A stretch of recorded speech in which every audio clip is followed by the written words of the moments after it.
গতকাল নারকেলডাঙ্গার ওসি সহ 3 আধিকারিকের যে অবস্থা হয়েছে, আপনাদের কপালেও সমান দুঃখ আছে। যেহেতু সবে শুরু, আইপিএস দের লাইন এবার লম্বা হবে।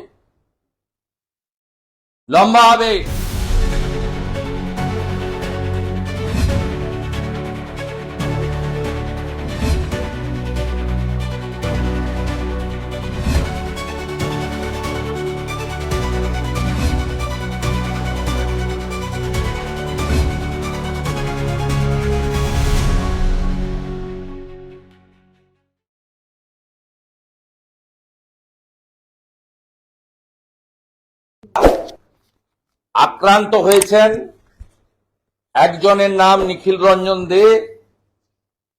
গত 10ই জুলাই আক্রান্ত হয়েছেন পুজো দিতে গিয়ে বরেন বর্মন, এবং গতকাল সুশীল বর্মন মাথাভাঙা। এইটা আপনারা দেখুন, নিখিল রঞ্জন দের এফআইআর। এই এফআইআর এর এগেনস্টে কোনো অ্যাকশন দিনহাটার পুলিশ অর্থাৎ কোচবিহারের পুলিশ নেয়নি। একইভাবে শীতলকুচির ইনসিডেন্ট ঘটেছিল 10ই জুলাই, স্পেসিফিক এফআইআর এলাকার এমএলএ করার পরেও কোনো অ্যাকশন নেওয়া হয়নি। একইভাবে গতকাল সুশীল বর্মনকে করা হয়েছে। আপনারা মিডিয়া দেখেছেন, ভিডিও ফুটেজে দেখা গেছে কারা গাড়ি ভাঙছে, কারা এমএলএ কে অ্যাটাক করছে। সিআইএসএফ তার রিপোর্টিংও করেছে, যারা তার প্রোটেক্টে ছিল। এই ছবিতেও দেখতে পাচ্ছেন। এদের বিরুদ্ধে ব্যবস্থা না নিয়ে আজকে যে রাজ্যে বিধায়করা সুরক্ষিত নয়, সেই রাজ্যের সাধারণ মানুষের অবস্থা, বিশেষ করে কোচবিহার, দক্ষিণ 24 পরগনা, উত্তর 24 পরগনা একটা বড় পাটে ও রাজ্যের অনেক জায়গাতে এই ধরনের অবস্থা তৈরি করে রেখেছে। এটা সহজেই অনুমেয়। আমি বিজেপি পরিষদীয় দলের প্রধান হিসেবে আমি আমার এমএলএদেরকে, বিজেপির এমএলএদের উপরে আক্রমণের নিন্দাও যেমন করেছি, এখনো করছি। সাথে সাথে আমি মনে করেছি বারবার 3বার ঘটনা ঘটার পরে আমাদের কিছু আইনি ব্যবস্থা নিতে হবে। সেই জন্য পুলিশ ইনঅ্যাকশনের জন্য তারা জলপাইগুড়ি সার্কিট বেঞ্চে বিজেপি পরিষদীয় দল থেকে পুরো লিগ্যাল ব্যাটেলের জন্য লয়ার এবং লিগ্যাল কস্ট বেয়ার করা হবে। আমরা তাদের জন্য জলপাইগুড়ি সার্কিট হাউসে কনসার্নিং 3টে পুলিশ স্টেশন, দিনহাটা, মাথাভাঙা, শীতলকুচির ওসিআইসি এবং এসপির বিরুদ্ধে, ডিজিপির বিরুদ্ধে আমরা মামলা করব। এই সিদ্ধান্তটা আমি জানালাম। সাথে সাথে আমরা বিধানসভার স্পিকার এবং ডিজিপির কাছে খুব তাড়াতাড়ি আমরা এই বিষয়ে বিজেপি এমএলএরা ডেপুটেশনে দেব। যদিও জানি তাদের মেরুদণ্ডটা খুলে রেখে তারা মমতার বাড়িতে রেখে দিয়েছে, তাই তাদের কাছ থেকে কিছু আমরা পাবো না। তারপরে আমরা কোচবিহারে সমস্ত বিজেপি এমএলএরা এসপি অফিসে মার্চ করব। আমরা এই গুন্ডামি বন্ধ করব, এবং সমগ্র গুন্ডামিটা হচ্ছে উদয়ন গুহ, জগদীশ বসু, বাসনিয়ার মতো গুন্ডা জনপ্রতিনিধিদের নেতৃত্বে। এবং এই উদয়ন গুহর নাম পোস্টপোল ভায়োলেন্সে জাতীয় মানবাধিকার কমিশন যে 19 জন গুন্ডার নাম দিয়েছিল হাইকোর্টে, তার মধ্যে ছিল। আমি উদয়ন গুহকে শুধু বলি, ভাই, বিশ্বজিৎ সরকার বসে আছে, তার লড়াইয়ের ফলে আজকে যে অবস্থা পরেশ পাল, স্বপন সমদ্দারের হয়েছে, আপনার অবস্থাও আগামী দিনে তাই হবে। আপনি একাধিক পোস্টপোল ভায়োলেন্সে অভিযুক্ত, আপনি একাধিক মার্ডারে অভিযুক্ত, আপনি পার পাবেন না। এবং সাথে সাথে দিনহাটার আইসি, মাথাভাঙা এবং শীতলকুচির অফিসার ইনচার্জদের বলবো, বা এসপি কুচবিহারকেও বলবো, গতকাল নারকেলডাঙ্গার ওসি সহ 3 আধিকারিকের যে অবস্থা হয়েছে, আপনাদের কপালেও সমান দুঃখ আছে। নারকেলডাঙ্গার ওসি সহ 3 আধিকারিক যখন জেলে যায়, তাদের বাঁচাতে কিন্তু মমতা আর তার ভাইপো আসেনি, রাজীব কুমারকে পাওয়া যায়নি। হয়তো আপনাদের জেলে মাছ মাংস খাওয়ার ব্যবস্থা করে দিয়েছে, কিন্তু আপনার সামাজিক সম্মান, বা আপনি যে একটা গুন্ডা পার্টির ক্যাডারে পরিণত হয়েছেন, আপনি অভিজিতের তার পরিবারের ফোনে রেসপন্স করেননি, আজকে ঠিক একই অবস্থা কিন্তু আগামী দিনে আপনাদের হতে চলেছে। এই বিষয়টা আমি আপনাদের কাছে তুলে ধরলাম। সাথে সাথে আমাদের আরেকটি বিষয় উল্লেখ করার ছিল। বিশ্বজিৎ ইতিমধ্যে গতকাল থেকে বা গত কয়েকদিন ধরে একাধিক প্রেস মিডিয়া সোশ্যাল মিডিয়া প্ল্যাটফর্মে তিনি তার বক্তব্য রেখেছেন।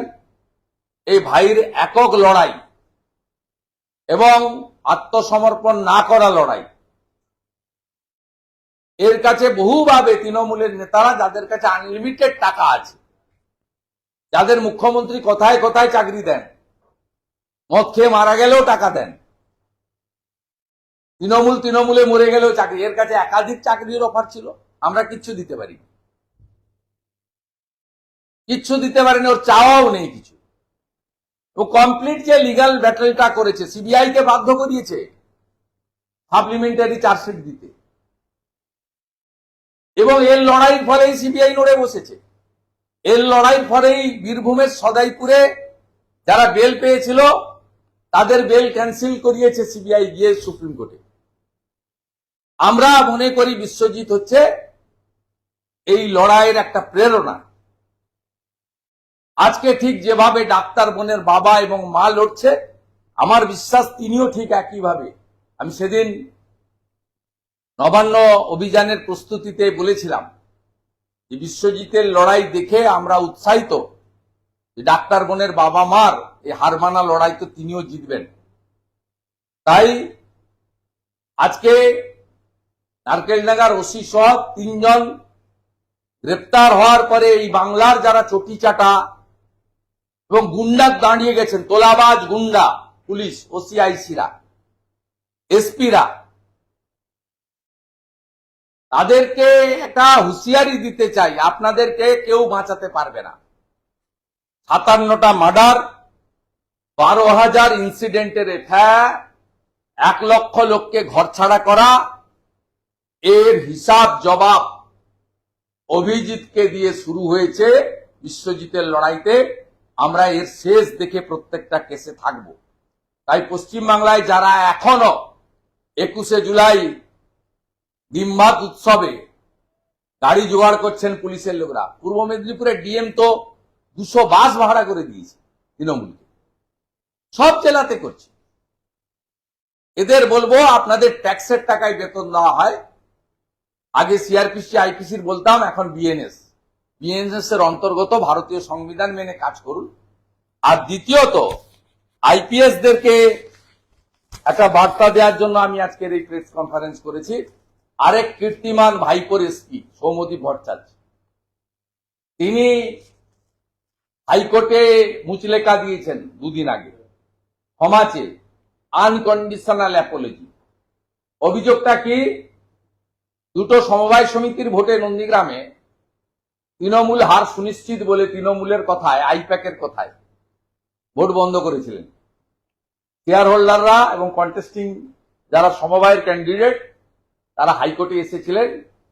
হাইকোর্ট এটা কড়াভাবে ধরেছিলেন, ওনার পার্সোনাল অ্যাপিয়ারেন্স করে দিয়েছিলেন। উনি লিখিতভাবে একজন আইপিএস, রাজীব কুমার, মনোজ বর্মাদের বলছি, শিলিগুড়ির কমিশনার শ্রী সুধাকরকে বলছি, কোচবিহারের এসপি কে বলছি, বিনীত গোয়েলদের বলছি, তো আইপিএসটা হলে হবে না, আইপিএস এর মর্যাদাটা রক্ষা করুন।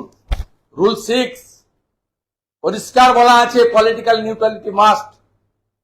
আপনি ভায়োলেশন করেছেন সৌম্যদীপ ভট্টাচার্য, তো সবে শুরু। আইপিএস দের লাইন এবার লম্বা হবে। কয়লা স্ক্যামে 9 জন আইপিএস যুক্ত, 5 বার করে দিল্লি ডেকেছে, 2 বার করে গেছেন, 3 বার করে টাইম নিয়েছেন। ক্যাটেল কেসে বিধাননগরের কমিশনারেট সহ ওসি, আইসি, ডিএসপি সহ প্রায় 90 জন পুলিশ আধিকারিক গরু পাচার মামলায় ওয়ান্টেড। কোল স্ক্যামেও 9 জন আইপিএস তারা যুক্ত, কোটেশ্বর রাও, শ্যাম সিং, লম্বা তালিকা।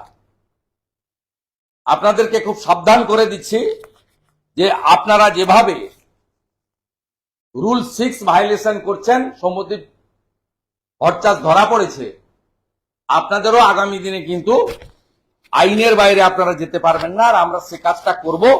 এই বিরোধী দলনেতা, আমি প্রত্যেকটা ইস্যুতে আপনাদের সংবিধান এবং আইনের মধ্যে কি করে চলতে হয় তার জন্য যা যা করণীয় আমার উইদিন মাই লিমিটেড ক্যাপাসিটি আমি সেটা পারফর্ম করব। বিশ্বজিতের মতো বহু প্রতিবাদী, যাদের কিনে নেওয়া যায় না, যাদের মেরুদণ্ডটা এখনো শক্ত আছে, অভাব আছে, মাথাটা উঁচু, তাদের মতো যোদ্ধাদের নিয়ে, অভয়ার মা বাবার মতো যোদ্ধাদের নিয়ে এই লড়াইটা আমরা কিন্তু শেষ দেখে আপনাদের ছাড়বো। তাই সৌম্যদীপ ভট্টাচার্য এবং আইপিএস দের বলবো, রুল 6 মেনে চলার চেষ্টা করুন। মমতা ব্যানার্জির আর তার ভাইপোর পিয়ের বার্তা মেনে কাজ করলে আপনাদের অবস্থা কিন্তু নারকেল টাঙ্গা থানার ওসির মতোই হবে ভবিষ্যতে। এই দুটো ইস্যু ছিল। একটা বিষয় যে বিধায়করা বারবার আক্রান্ত হচ্ছে, বিধানসভার অভ্যন্তরে বাইরেও আক্রান্ত হচ্ছে, স্পিকারকে বলা হয়েছে বারবার, কিন্তু কোনো অ্যাকশন পুজো দিতে গিয়ে আক্রান্ত হচ্ছে, কোর্টে হাজিরা দিতে গিয়ে আক্রান্ত হচ্ছে। নিখিল দে তো কোর্টে হাজিরা দিতে গেছিল।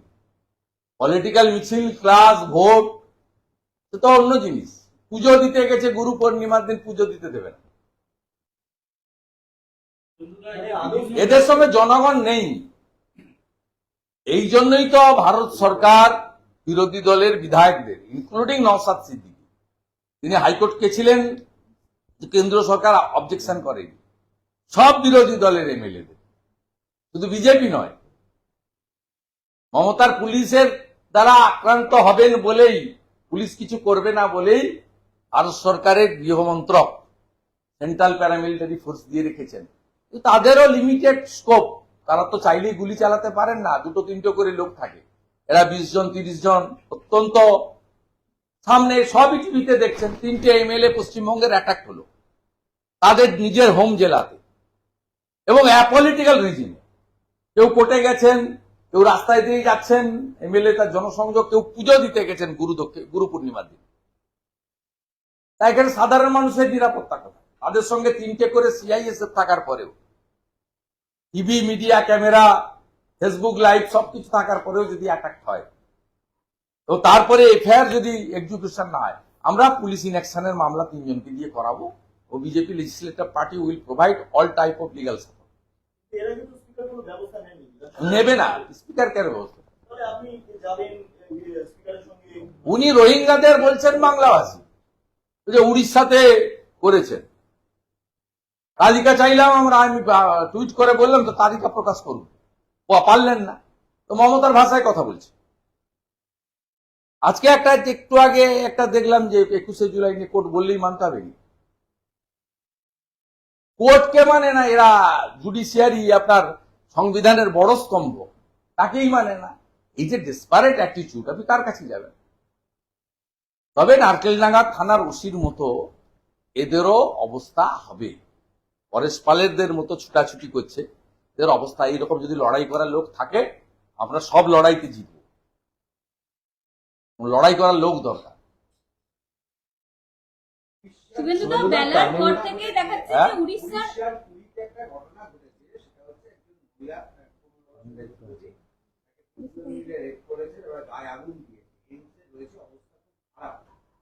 উড়িষ্যার মতন জায়গায় এরকম একটা এমনি শুনে তো নিশ্চয়ই নিন্দা জানাবো, আমরা তো এগুলো সমর্থন করি না, করবো না।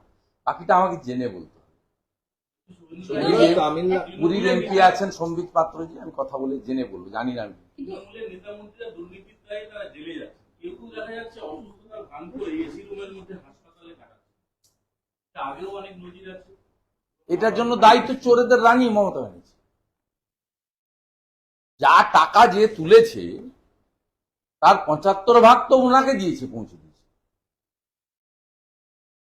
তো বড় বেনিফিশিয়ারি তো উনি, বড় বেনিফিশিয়ারি পুলিশ মন্ত্রী, তার কথায় পুলিশ উঠে বসে, তিনি তো প্রোটেকশন দেবেনই, কিন্তু প্রকাশ্য চোরেদের সাপোর্ট করেন। বিধানসভার ফ্লোরে শাহজাহানকে সাপোর্ট করেছেন, আজকে তার হোটেল থেকে 10 কোটি টাকা ফেক কারেন্সি বেরিয়েছে। বাংলাদেশ বর্ডার সাতক্ষীরার পাশে সন্দেশখালী, কি ভয়ঙ্কর। আর যত ভারতবর্ষে খুন, 2 নম্বরই যত রকম খারাপ কাজ হচ্ছে সব অন্য রাজ্যের পুলিশ এসে এখানে ধরছে। আসাম এসটিএফ এসে 7 শেখকে ধরলো, কাশ্মীর এসটিএফ এসে জাভেদ মুন্সিকে ধরলো, উত্তরপ্রদেশ পুলিশ এসে ব্যারাকপুর কোর্টে হাসান মীর নাম ভাড়িয়ে হিন্দু নাম সেজে, তিনি ধর্মান্তরিত করেন আর মহিলা পাচারের ব্যবসা করেন, তাকে কলার ধরে মারতে মারতে পরশুদিন নিয়ে গেল ট্রানজিট নিয়ে। আজকে বিহার এসটিএফ হিন্দি সিনেমার কায়দায় ওরে বিহার এসটিএফ এসে আইসিসিউর ভিতরে গুলি করেছে। যেখানে যত ভারতবর্ষে রোহিঙ্গা পাবেন সব পশ্চিমবঙ্গ থেকে আধার, এপিক কার্ড, বার্থ সার্টিফিকেট বানিয়েছে মমতা খালার লোকেরা। আর যত জঙ্গি গুন্ডা যত পাবেন গোটা ভারতবর্ষ থেকে সেফেস্ট প্লেসড হচ্ছে পশ্চিমবঙ্গ। বেকারত্বের হাত, শিক্ষা বিপর্যয়ের হাত, শিল্প তাড়ানোর হাত, নারী সুরক্ষা তলানিতে চলে যাওয়ার হাবের সাথে সাথে এই বাংলা এখন খালা মমতার নেতৃত্বে জঙ্গিদের, দুষ্কৃতকারীদের হাবে পরিণত হয়েছে। সন্ধ্যা চেন্নাইতে দেখা যাচ্ছে যে উনি তো শিল্প হাব করতে পারেননি। কাল প্রধানমন্ত্রীজি ভালো করে ব্যাখ্যা করে বলে গেছেন, তিনি জঙ্গিদের হাত করে দিয়েছেন। কেউ নিরাপদ নয়, আপনি আমি কেউ নিরাপদ নয়। যখন যাকে পারবে আইসিসির ভিতরে পাটনায় গুলি করে মেরে দিয়ে চলে এসছে, সেফেস্ট জায়গা। আমার স্থির বিশ্বাস পশ্চিমবঙ্গ পুলিশ মানে মমতা পুলিশকে আগে থেকে জানায়নি বিহার পুলিশ, জানালে ধরতে দিত না। 7 শেখ নিজে বলছে আমি 3 বার তৃণমূলকে ভোট দিয়েছি আনসারুল বাংলায়, হরিহরপাড়া খাজেরি মাদ্রাসা। সন্ধ্যা চেন্নাইতে দেখা যাচ্ছে যে পরিযায়ী শ্রমিক তাদের উপরে হামলা হচ্ছে, মুর্শিদাবাদে বাড়ি। তৃণমূল কংগ্রেস অন্যান্য রাজ্যের কথা বললে তারা না, পরিযায়ী শ্রমিকদের উপর কোনো হামলা হয়নি। সব রোহিঙ্গা মুসলমান। এবার ঝাড়াই বাছাই করার সময় অপারেট করা উচিত। এখানেও তো পুলিশ অনেককে জিজ্ঞাসাবাদের জন্য অনেক ইস্যুতে নিয়ে যায় থানায়, তারপর ভিডিও দেখে কাগজপত্র দেখে সবাইকে তো আর ফরওয়ার্ড করে না। আপনি কথা বলছেন একই রকম, আপনার পোশাক একই রকম, আপনার চেহারার গড়ন একই রকম, আর বাকিটা বললাম না। তা সেরকম সবকে নিয়ে গেছে 40 জনকে, তাতে বেছেছে ভারতীয় কারা অভারতীয় কারা। অভারতীয় মানে রোহিঙ্গা মুসলমান, বাংলাদেশি মুসলমান। হিন্দুরা প্রোটেক্টেড, আবারও বলছি সিএতে অল আর প্রোটেক্টেড। এটা প্রমাণ হয়ে গেছে বিটান অধিকারীর স্ত্রীকে উইদিন 15 ডেজ ভারত সরকার সিটিজেনশিপ সিএ এর অন্তর্গত সার্টিফিকেট দিয়ে দিয়েছে। এই সিএ কে মমতা ব্যানার্জি চ্যালেঞ্জ করেছিল। আজকে সিএ তে প্রত্যেক দিন হাজার হাজার হিন্দু অ্যাপ্লাই করছে, দেখে নেন লম্বা তালিকা। মাত্র 732টা ছিল 6 মাস আগে, আজকে হাজার হাজার অ্যাপ্লাই করছে এবং কনসিডার করছে ভারত সরকার। দুটো বিষয় আছে, এক হচ্ছে এই all Hindus coming from Bangladesh ধর্মীয় উৎপীড়নের কারণে সব পশ্চিমবঙ্গে সিএ এর অন্তর্গত মোদিজির হাতে সুরক্ষিত। রোহিঙ্গা মুসলমান এবং বাংলাদেশি মুসলমানের ভারতবর্ষের কোথাও ঠাঁই নেই, পশ্চিমবঙ্গে তো ঠাঁই রাখার প্রশ্নই। অবিজেপি স্টেট গুলোতে এগুলো ঘটছে, কিন্তু একইভাবে যারা তারা ভারত সরকারের সঙ্গে কোঅপারেট করছেন। তারা ইনফিল্ট্রেটার্সের যে অনুপ্রবেশকারীর যে আইন আছে, আবারও বলছি হিন্দু, শিখ, জৈন, খ্রিস্টান, পার্সি, বুদ্ধিস্টরা হচ্ছে শরণার্থী আফগানিস্তান, পাকিস্তান, বাংলাদেশ থেকে যারা ধর্মীয় উৎপীড়নের কারণে এসেছেন। কিন্তু বাংলাদেশি মুসলমান এবং বাংলাদেশি রোহিঙ্গা যারা বার্মা হয়ে কক্সবাজারের ক্যাম্পে থেকেছেন, তারপরে ঢুকে পড়েছেন খালার হাত ধরে এখানে 540 কিলোমিটার মেড়া নেই, তাদেরকে সব রাজ্যই বের করতে চায়। সিদ্ধারামাইয়াজি কদিন আগেই বলেছেন যে আমরা এই বিষয়ে ভারত সরকারের গৃহ মন্ত্রণালয়ের যে গাইডলাইন অ্যাডভাইসারি তাকে আমরা মেনে চলব। এটা অ্যাডভাইসারি, এখানে বিজেপি নন বিজেপি নয়, এটা দেশের প্রশ্ন, দেশের প্রশ্ন। এবং আমি পশ্চিমবাংলার ভারতীয় মুসলিমদেরও এই বিষয়ে কোঅপারেট করার জন্য বলব। এটা দেশের প্রশ্ন, এটা কোনো দলের প্রশ্ন নয়। শুভেন্দুদা, যখনই আপনারা জয় মা কালী, জয় মা দুর্গা বা হিন্দু বরাবরই বলি আমরা, বলছেন, তৃণমূলের এত সমস্যা কেন হচ্ছে বা তারা এটা নিয়ে এখন কেন প্রশ্ন তুলছে? কি করছে ওদেরকে জানতে চান? যারা পিতৃপক্ষে দুর্গাপূজার উদ্বোধন করতে বেড়ায় তাদের কাছে এসব কেন সার্টিফিকেট নিতে হবে? মমতা ব্যানার্জি 85,000 টাকা করে দিয়ে যত দুর্গাপূজা উদ্বোধন করেন, আমি 1 টাকা না দিয়ে শুধু ভক্তির সঙ্গে শ্রদ্ধার সঙ্গে তার থেকে বেশি দুর্গাপূজা নয় উদ্বোধন করি নয় অ্যাটেন্ড করি, মানে আমন্ত্রণে অ্যাটেন্ড করি, বিনা আমন্ত্রণে নয়। উনি তো পুলিশ দিয়ে গিয়ে জোর করে অর্ধনির্মিত সব মূর্তি উদ্বোধন করান, অর্ধনির্মিত প্যান্ডেল উদ্বোধন করান পুলিশকে দিয়ে জোর করে। আগে 70,000-এর লোভ দেখিয়েছেন, গতবারে 85 লোভ দেখিয়েছেন, আগে থেকে বলে রেখেছেন এবারে ভোটের বাজার 1 লাখ দেবো। কিন্তু আদিশক্তি তো ভারতীয় সংস্কৃতির পিতৃপক্ষে গিয়ে কাঁচি দিয়ে ঘুরেন, এটা হিন্দুদের শাস্ত্র নাকি? পিতৃপক্ষে যাদের বাবা মা গত হয়েছেন তাদের গয়াতে পিণ্ডদান করতে যান, ওটা আমাদের শুভপক্ষ নয়। আর উনি কাঁচি নিয়ে ঘুরেছেন 24 সাল থেকে, একটু থমকে গেছেন, ওই বারবার 21 সাল থেকে আমি বলে এসেছি বলি। Thank you. চা কফি আমি